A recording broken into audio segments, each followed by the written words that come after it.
Il giorno dopo il drammatico e macabro ritrovamento del corpo di Alessandro Veniera all'interno della propria abitazione. Siamo tornati al civico 47 di via dei Lotti in Borgo Taboga, Gemona del Friuli. Un'area residenziale a pochi passi dalla statale Pontebane e dal fiume Tagliamento, dove la serenità tipica della campagna squarciata da questo fatto di sangue.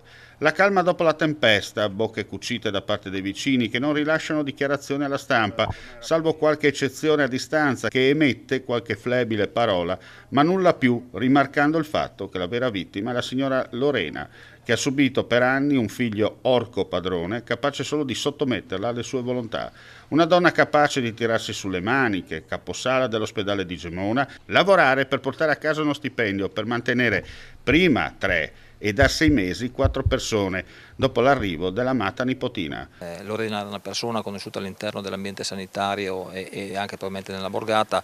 Io personalmente non la conoscevo bene, l'avevo solamente incontrata credo all'interno dell'ospedale sotto la sanitaria. Non posso ovviamente dare nessun giudizio assolutamente, perché non conoscendo la famiglia e non conoscendo nessuna dinamica all'interno della stessa è difficile esprimere giudizi. Ecco. Una famiglia distrutta, segnata per sempre da un'indelebile linea nera.